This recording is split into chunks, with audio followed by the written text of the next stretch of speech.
동안 평안하셨습니까? 제가 2년 전에 왔다 했었는데 그때는 아직까지 기리성 선생님이 살아계셨는데 그 사이 기리 선생님도 돌아가시고 이렇게 세월이 지나버렸습니다. 저한테 와서 말씀 좀 전해달라고 해서 무슨 주제로 할까 하다가 제가 밥 벌어먹고 살고 있는 게 철학인데 도대체 우리가 어떤 철학을 가져야 할지 같이 한번 생각을 해보고 싶어서 이 제목을 드렸습니다. 제가 보니까 김희수 재판관님 앉아 계신데요. 이번에 12.3 계엄 사태 벌어지고 그 다음에 4월 4일 이제 마지막 탄핵 재판 할 동안에 한 겨울을 참 어렵게 지냈습니다. 한인섭 교수님은 책도 한 권 쓰시고 뭐 여러 가지 아주 생산적인 일들을 많이 하셨던데요. 그런데 이제 이 과정을 거치면서 이번 싸움이 이게 결국 철학의 싸움이었구나 하는 생각을 이제 하게 되는데요. 왜냐하면 첫날 변호하는 날 아무개란 분이 나오셔가지고 이건 비상대권의 실행이기 때문에 헌법재판소에서 이걸 심리할 대상이 되지 않는다. 그 이야기를 하더라고요. 뭐 그 이전은 물론 비상대권이란 말을 여러 번 했죠. 윤석열 씨도 하고 그 행안부 장관도 하고요. 저게 어디서 도대체 나온 소리일까? 가만 보니까 그게 87 헌법이 아니라 옛날 72년 유신 헌법에 기초해서 그리고 유신 헌법 밑에 깔려 있는 그 계엄령을 대통령이 선포할 수 있는 어떤 권한이 있는 것처럼 그렇게 본 데서 왔구나. 그런데 더 추적을 이렇게 생각을 해보니 이게 결국 칼 슈미트라고 하는 독일 그 법철학자가 아우슈나메 주스탄트 독일 말로 예외 상태 또는 비상 상태를 선포할 수 있는 사람이 다름 아니라 주권자다. 그러니까 주권자는 헌법 상태를 그걸 이제 중단하고 이제 비상 사태 어떤 예외 상태를 만들 수가 있다는 건데요. 그게 이제 그 되게 결정주의 또는 결단주의 그렇게 말하죠. 그래서 이제 주권자에게 이 경우는 이제 권력을 그걸 세습을 통해서 받은 왕이든 아니면 국민들의 투표를 통해서 뽑힌 대통령이든 간에 권력을 가진 사람에게 그런 권한이 있다고 보는 철학. 그런데 이번에 헌법재판관들이 가지고 있는 배운 그 헌법에 대한 이해나 법에 대한 이해가 다행스럽게도 이른바 그 칼 슈미트의 정치 신학에 기초한 것이 아니라 오히려 한스 켈젠 그 이전을 거슬러 올라가면 칸트의 그 법철학에 기초한 그였다는 것에 대해서 참 다행스럽게 그 생각을 하게 됐습니다. 결국 어떤 철학이냐 하는 것이 나라를 아주 궁지에 몰 수도 있고 나라를 살릴 수도 있었다 하는 걸 경험을 했는데요. 여기 이제 우리가 이 말씀을 보면 골로새서 2장 방금 읽은 그 말씀에 보면 그게 보면 철학에 대해서 굉장히 부정적인 것처럼 그렇게 이야기가 되어 있습니다. 그 화면에다 띄워줄 수가 있겠습니까? 그 성경 구절을. 그 2장 8절을 보면 너희가 그 철학과 그리고 헛된 속임수 거기에 사로잡히지 않도록 조심하라. 그래서 이제 철학에 대한 경고가 나오는 것 같은데요. 그래서 제가 이제 장로로 있는 교회 연세된 권사님이 가끔 그랬어요. 장로님 아직도 철학 가르치세요. 제가 밥을 먹고 살고 있는데 서강대에서 아직도 철학 가르치냐고 그러세요. 그래서 그분이 고등학교 수학교사를 하시던 분이거든요. 그 권사님이 전혀 그 무식한 분이 아니에요. 근거는 여기 2장 8절이에요. 철학을 조심하라. 철학 그거 해서는 안 된다. 그러니까 저를 개종을 시키려고 아니 직업을 바꾸게 할 의도였는지 어쨌든 그거 하지 말고 그냥 장로님이 옛날 공부도 했고 좋아하는 신학이 있어서 차라리 그거 해서 그냥 목사로 일하는 게 차라리 나을 텐데 뭐 하려고 교수하고 있냐, 철학 교수하고 있냐. 근데 여러분 이 보시면요, 골로새서 2장 8절 말씀 보시면 그게 이제 조심하라, 주의하라라고 할 때 보면 그때 철학 또는 헛된 속임수에 대한 수식어가 있습니다. 저는 이게 번역 때문에 오는 오해를 만들어냈다 그렇게 생각을 하는데요. 제가 지금 여기 히라보 성경을 들고 왔는데요. 거기 보면 블레페테 보아라, 조심해라. 메투이스히마스 에스타이, 그러니까 어떤 사람들이 너희를 에스타이 호 술라고곤, 술라고곤은 노획물입니다. 무엇을 탈취해가지고 노획물이 되게 하지 않도록 무엇을 통해서 사람을 노획시키냐면 거기 보면 이제 철학과 헛된 속임수를 하는데 그 뒤에 수식하는 게 뭐냐면 카타텐 파라도신 톤 안트로폰, 사람들이 전해준 것들, 사람의 전통에 의한 것, 그리고 카타타 스토이케이아 투 코스모, 코스모스의 스토이케이아. 이 스토이케이아라는 것은 가령 엠페도클레스, 무슨 탈레스, 헤라클레투스 그 사람들이 이 세상을 이루고 있는 가장 근본적인 아르케, 어떤 원리, 시원, 출발점이 되는 게 뭐냐 할 때 뭐 불이니, 물이니, 또 그리고 사원소설이라는 게 있죠. 그 지수화풍. 이것들을 가지고 세상을 설명하는 것들, 그런 것들이고, 우카타 크리스톤, 그리스도를 따르는 것이 아니라, 그러니까 조심하고 경계해야 될 철학은 사람들의 전통을 따라 이러니 저러니 하는 것들, 그 다음에 우주를 형성하고 있는 기초적인 그 물질들을 가지고 인간의 운명을 점치고 삶을 이야기하는 그런 것들, 이것들은 우카타 크리스톤, 그리스도를 따르는 것이 아니다. 그러니까 그리스도를 따르지 않는 그런 철학을 조심하라. 이 말을 뒤집어서 생각을 해보면, 그렇다면 우리가 만일 철학을 추구한다면 그것은 인간의 전통이나 어떤 자연물, 우주의 어떤 기본적인 걸 가지고 사물을 그리고 삶을 설명하려고 하는 것보다는 오히려 그리스도를 따르는 철학을 하라. 그렇게 이제 뒤집어서 생각을 해볼 수가 있습니다. 그렇다면 그리스도를 따르는 철학이 뭘까? 그걸 이제 앞에 2장 6절에서 이야기를 하고 있지 않습니까? 여기 보면 6절을 띄워주시겠습니까?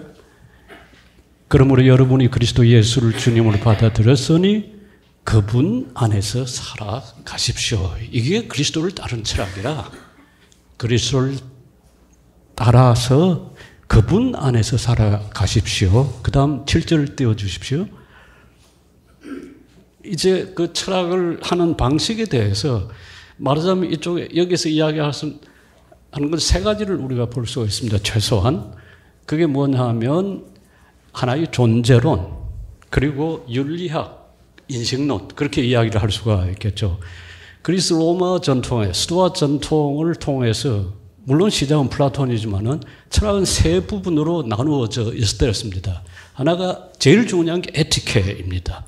에티카, 에틱이죠. 윤리입니다. 어떻게 살 것인가. 그게 철학하는 목적이었습니다. 그렇기 때문에 그리스 로마 사람들한테는 철학이 어떤 체계나 이론이 아니라 삶의 방식, 결국 어떻게 살 것인가 라고 하는 문제였습니다. 이게 이제 지난 한 30년 동안 피에르 아도라고 하는 분 때문에 미셸 푸코하고 아주 가깝게 그 콜레지 드 프랑스에서 교수를 했던 분인데요. 그분이 이제 다시 그리스 로마 철학을 연구하면서 내세웠던 거고, 지금은 거의 이제 평정된 상태입니다. 적어도 히랍 철학, 고대 철학을 하는 사람들한테는 철학은 삶의 방식, 삶의 길, 라틴 말로 말하면 아르스 비타이, 테크네 비유, 삶의 테크네라고 하는 것이, 그런데 이제 그럴 때 제일 중요한 게 에티케, 윤리학입니다. 그 에티케 어떻게 살 것인가를 근거 지어주는 게 그게 피지케, 퓨시스가 뭐냐, 존재가 뭐냐. 그러면 이것을 연결시켜주는 고리가 이제 로지케, 그걸 논리학 또는 인식론이라고 부를 수가 있을 겁니다. 그러니까 철학의 문제는 행위, 곧 삶과 삶을 떠받치는 존재와 그리고 그것을 이해하고 인식하는 인식, 이 알매 문제, 이 세 삼각형으로 이루어진다고 볼 수 있을 텐데요.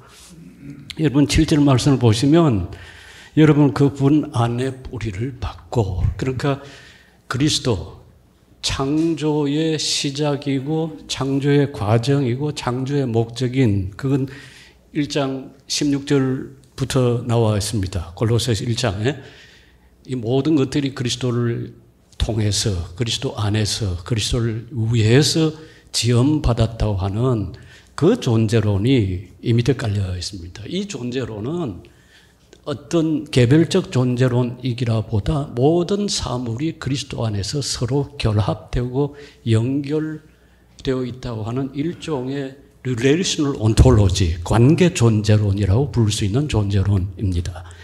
그리고 거기에서 이제 세움을 입어서 가르침을 받은 대로 믿음 안에 굳게 하여, 이게 일종의 말하자면 인생론이라 부를 수가 있겠죠. 그 그리스도 안에 뿌리를 내리고 거기서 마치 건물처럼 튼튼하게 세움을 받고 그것에 대해서 인식하고 이해하고 그리하여서 사는 삶의 모습은 뭐냐면 감사의 마음이 넘치게 하십시오. 감사함으로 살아가는 그런 삶의 방식을 이야기하고, 골로새서 전체가 여기 2장에서 4장까지 전체 이것들에 대한 설명이라 그렇게 볼 수가 있습니다. 이것을 제가 C.S. 루이스의 말을 통해서 다시 한 번 더 설명을 해보겠습니다. C.S. 루이스가 1941년 영국에서 그리고 1942년 미국에서 이제 The Screwtape의 편지라고 하는 31통의 편지 모음을 이제 출판을 합니다. 이건 1940년 어느 여름 교회에서 이제 설교를 듣고 있다가 떠올린 생각이라고 그래요. 설교가 얼마나 재미가 없었으면 그 작가가 앉아가지고 이제 이런 악마가 악마에게 보내는 편지를 한번 써보면 좋겠다. 그 구상을 하고 이제 지필에 들어가서 41년에 출판이 되었는데요. 웜우드라고 하는 이 지상에 나가서 사람을 이제 유혹해서 지옥으로 데려오는 임무를 맡은 젊은 그 마귀가, 악마가 있습니다. 그 젊은 마귀한테 지옥에서 이제 상당히 이제 고위 관리인 스크루테이프가 어떻게 사람을 유혹할지 그 방법에 대해서 코칭을 하는 그런 편지 모음이 그게 스크루테이프의 편지들이라는 건데요. 여기 이제 18번째 편지에 보면 스크루테이프가 자기 조카 웜우드한테 이렇게 말합니다. 그리스도의 철학, 곧 원수의 철학. 자기한테는 그리스도가 원수잖아요. 원수의 철학은 이렇게 명백한 진리를 계속해서 회피하려는 시도, 그 이상도 그 이하도 아니다. 이렇게 명백한 진리란 무슨 말이냐 하면 존재한다는 것은 곧 경쟁한다는 거야 라고 하는 것이 자기들한테는 아주 명백한 진리라고 하는 겁니다. To be means to be in competition. 존재한다는 것. 그것은 서로 경쟁한다는 거야.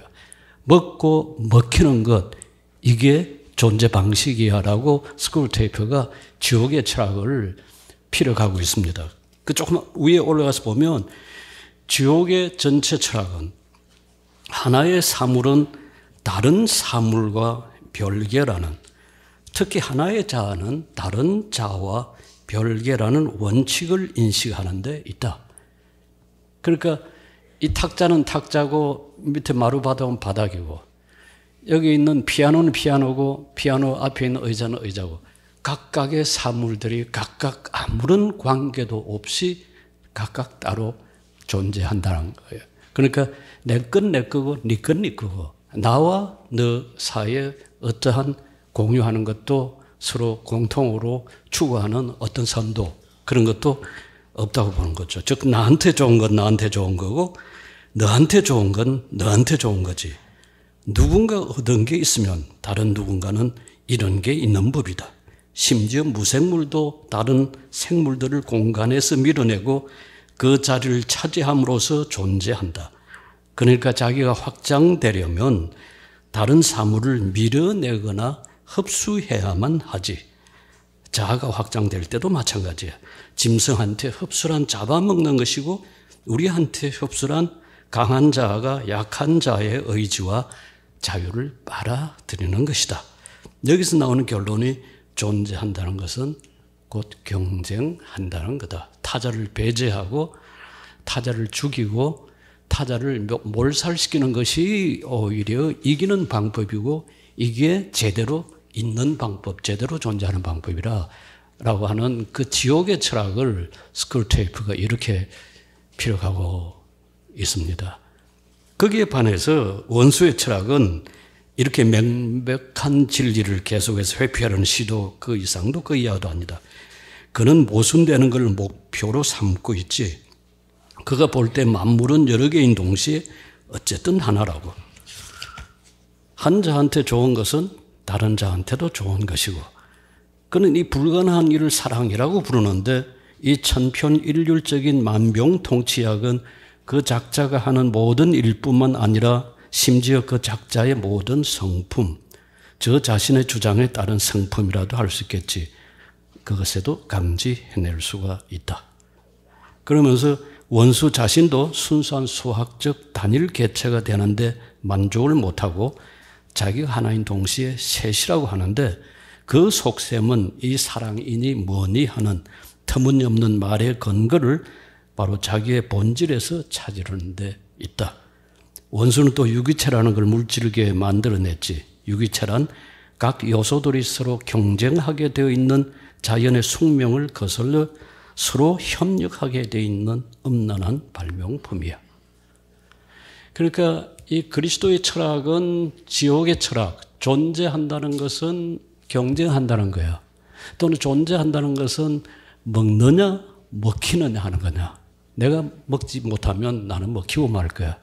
그렇게 보는 게 지옥의 철학, 지옥의 삶의 방식이라면 그리스도의 철학은 그와는 반대로 오히려 이 제일 마지막 말처럼요.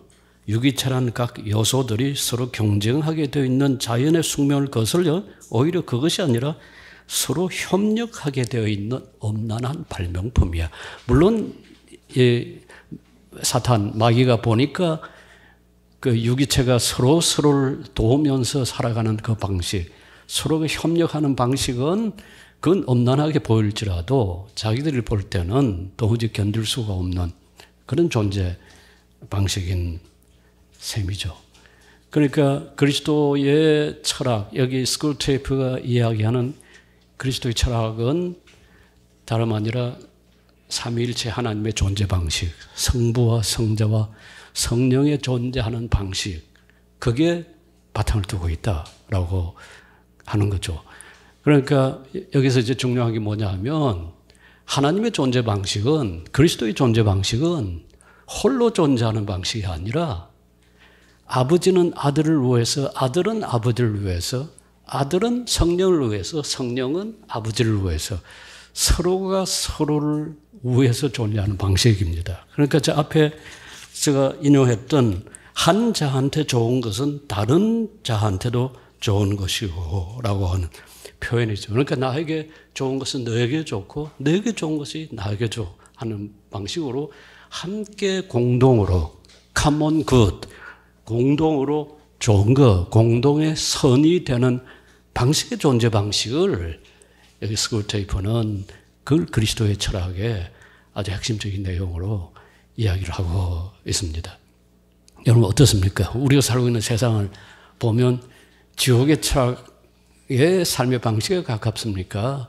아니면 그리스도의 철학의 삶의 방식에 가깝습니까? 어느 쪽에 가깝다고 우리의 일상의 삶에서 경험들을 하고 계신가요? 우리가 한 걸 물러나서 이렇게 물어볼 수가 있습니다. 왜 그 사탄, 이 악마, 마귀의 존재 방식은 이렇게 끊임없이 빨아들이고 흡수하고 그래서 타자를 배제하고 타자의 설 자리를 만들어주지 않고 모든 것 자기 주장을 해야 할, 모든 건 다 내 거야 이런 방식으로 주장을 해야 하고, 오히려 그리스도의 경우는 자기를 내어놓고 희생하고, 빌립보서 5장 2장 5절에서 11절 표현을 보면 자기를 비우고 낮추어 죽기까지 자신을 내어주는 방식의 이 삶의 방식이 어떻게 가능한가? 라고 물어볼 수가 있습니다. 만일 이 의문을 가진다면 8번째 편지를 읽어보면 어느 정도 그 단서를, 그 실마리를 찾아볼 수가 있습니다. 악마가 이렇게 말합니다. 인간에 대해서. 그 인간이란 우리에게 기본적으로 식량에 해당한다. 인간의 의지를 흡수해서 우리 자아의 영역, 즉 그 사탄 마귀의 영역을 확장하는 게 목적이니까. 그러나 원수가 그리스도가 인간에게 요구하는 순종은 이와는 전혀 다르지. 원수가 인간을 사랑한다느니 원수를 섬기는 게 외려 완벽한 자유라느냐 하는 말들이 단순한 선전 문구가 아니라 소름 끼치는 진실이란 점은 우리도 직시해야 한다. 이게 이제 사탄도 맨날 거짓말을 하는 건 아니에요. 물론 이건 C.S. 루이스가 쓰기는 썼습니다. 루이스가 쓰긴 하지만 사탄이 맨날 거짓말하면 어떻게 누가 듣겠어요. 창세기 3장에 뱀이 하와를 속일 때도 보면 전적으로 거짓말한 거 아니에요. 아마 100% 거짓말했다면 하와가 넘어가지를 않았을 거예요. 너희가 이 과일을 먹으면 눈이 밝아져서 선과 악을 분별하게 되고 그리하여 하나님처럼 될 것이다. 조금 밑에 내려가면 그렇잖아요. 저 인간들 우리처럼 되었어 라고 인정하는 거 보면 사탄이 완전히 거짓말한 건 아니거든요. 이렇게 이 속에 진실의 요소가 있습니다. 원수는 자신을 작게 복제해 놓은 이 혐오스러운 인간들, 원수에게 흡수당해서가 아니라 자신의 의지로 자유롭게 원수의 뜻에 따른 결과 규모는 작지만 어쨌든 원수의 삶을 담게 된 것들로 우주를 우글우글 채울 생각을 정말 하고 있다고. 우리가 원하는 건 키워서 잡아먹을 가축이지만 그 작자가 원하는 건 처음에 종으로 불렀다가 결국 아들로 삼는 것이다. 그래서 결국 자유를 주는 것이라. 그래서 여기 편지 8번째에 보면 인간의 삶의 가장 중요한 특징으로 이야기한 게 자유입니다. 갈라디아서 5장에서 너희들을 자유케 하려고 내가 그리스도가 자유를 주었으니 라고 하는 것처럼, 그래서 다시는 이제 육신의 소욕을 위해서 쓰지 말고 서로 종노릇 하는 데 사용하라 라고 할 때 말씀처럼 자유를 주었다. 그래서 심지어 어떻게 이야기하냐면 저 원수가 하는 거는 원수는 강간은 못한다. 서로 사랑하려고 하면서 강간은 못한다. 결코 덮치지를 않는다. 영어로 보면 he can't ravish. He can't ravish. He can only woo. W-O-O. 다만 간청할 뿐이야. 왜? 인간에게 자유를 줬고 자유로운 존재로 하나님이 사람과 서로 사귀고 삶을 나누고 싶어하는 거지 종속된 상태가 아니라는 거예요. 우리는 빨아들이고 싶어 하지만 이게 이제 사탄 악마가 인간을 대하는 방식이 우리는 빨아들이고 싶어 하지만 그래서 흡수시켜서 모두 다 마치 진공청소기가 먼지를 다 빨아들여가지고 그냥 다 없애버리는 것처럼 그렇게 하고 싶지만 그는 내뿜고 싶어 하지. 우리는 비어 있어 채워져야 하지만 we are empty. 우리는 텅 비었기 때문에 would be filled. 그래서 이걸 채워 넣기를 원한다. 그러니까 배가 고프니까 계속 먹고 또 먹어서 배를 채우고 싶어 하지만은 그는 결코 채우지를 않는 거죠. 그렇지만은 그는 그리스도는 충만해서 넘쳐 흐른다. He is full and flows over. 그는 충만해서 넘쳐 흐른다. 우리의 존재 목적은 저 아래 계신 우리 아버지께서 지금 사탄의 대장을 이야기하는 거죠.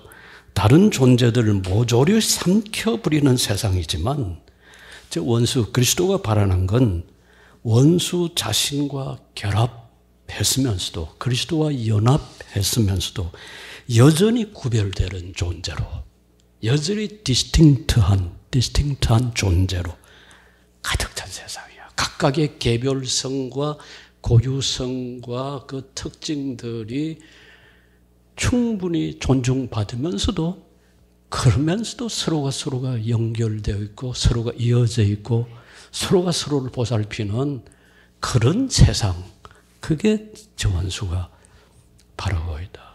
우리가 여기서 이제 볼 수 있는 게 뭐냐 하면 지옥의 철학의 그 존재 방식이 그럴 수밖에 없는 까닭은 결국은 그 밑바탕은 그건 결핍, 부족, 모자람. 그래서 채워져야 하고 끊임없이 게을스럽게 먹으려고 해야 되는 그런 방식이라면 그리스도에 대해서 그리고 있는 것은 그는 충만한 분, 그는 넘쳐 흐르는 분. 그러니까 그리스도의 철학의 바탕은 어떤 결핍, 부족, 모자람, 공허, 허무, 허망 그런 것들이 아니라 오히려 충만,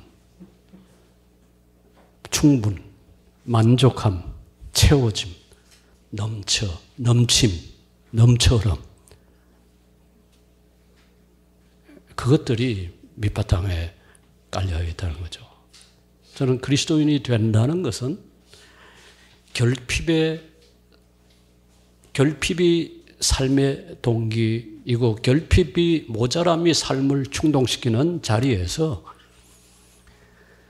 충만이 오히려 넘쳐 흐름이 삶의 동기가 되고 우리의 삶을 가능케 해주는 그 자리로 옮겨가는 거라 그렇게 생각을 합니다. 그리스도를 우리가 주로 받아들이고 우리가 주님이라고 고백할 수 있는 것도 이 충만한 가운데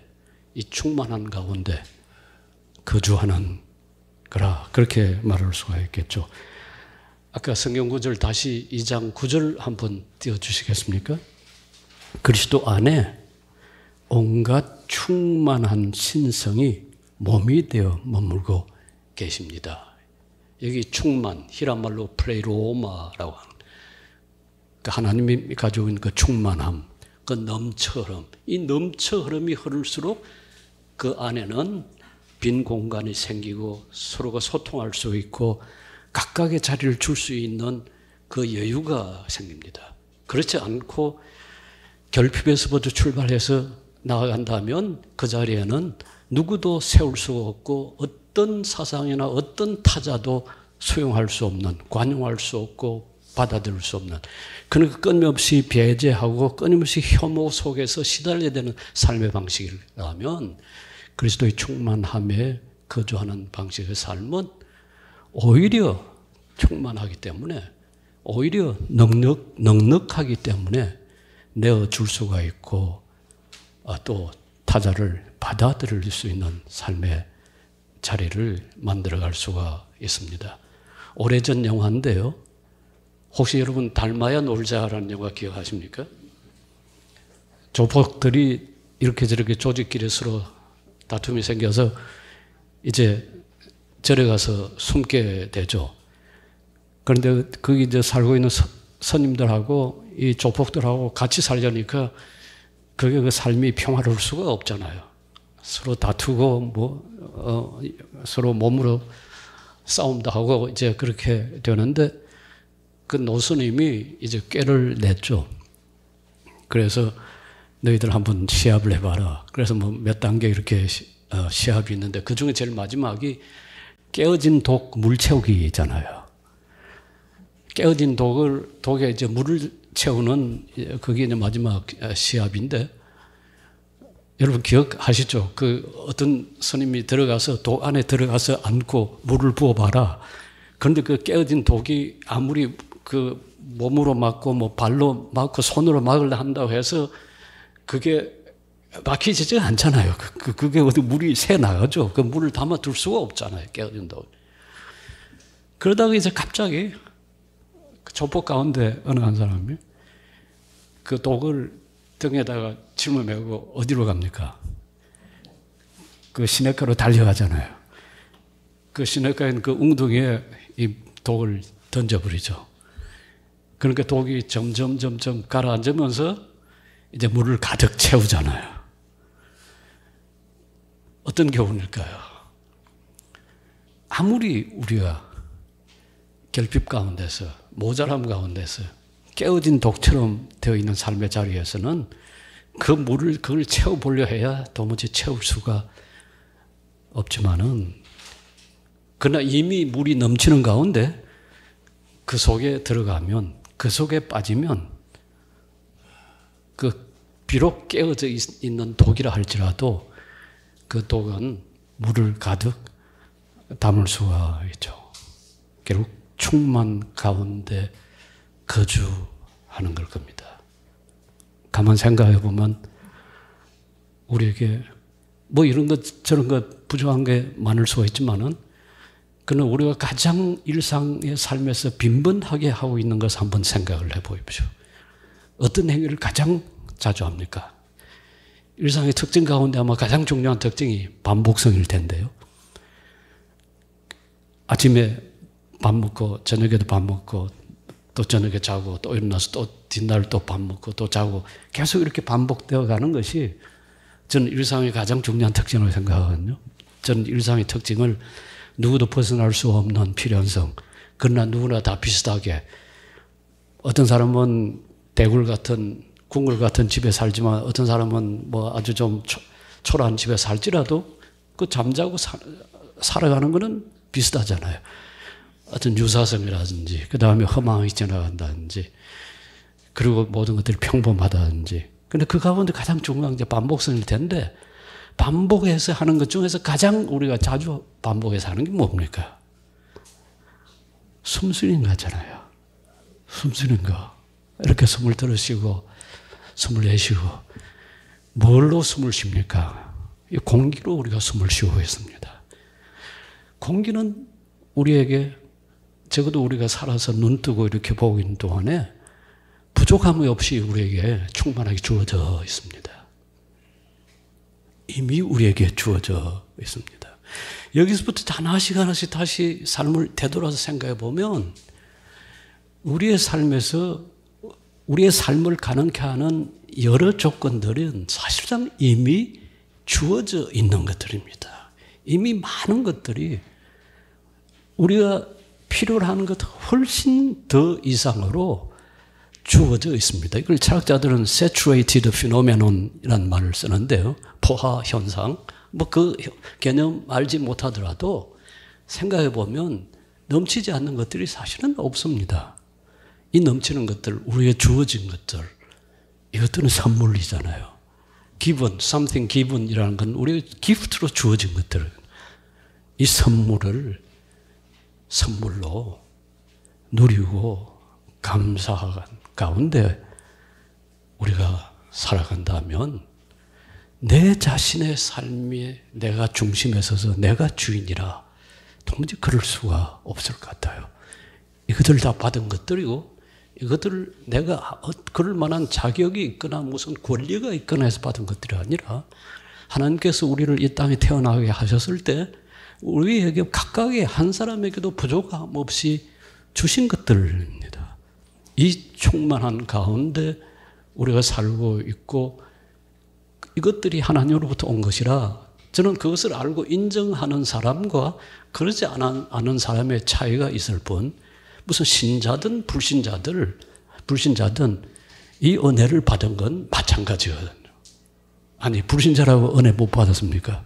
그 사람들도 다 같이 은혜 받은 사람들. 다만 신자는 그걸 알고 인정하고 감사할 뿐이지 그러지 않은 사람은 뭐 그걸 모르고 감사하지 않는다를 뿐이지 이 주신 것들로 살고 있다는 것은 아마 동의를 할 겁니다. 그러니까 이 주신 것들, 이 충만한 가운데 우리가 살아간다면 우리의 삶이 이것이 내 중심이 아니라 타자 중심으로, 배타가 아니라 오히려 관용하고 수용하고 받아들이는 방식으로 살 수가 있지 않을까. 어떻게 행복한 삶일까 가만 생각해 보면 아마 쉽게 답이 나올 수 있으리라 생각합니다. 함께 나눈 말씀 들어주셔서 감사합니다.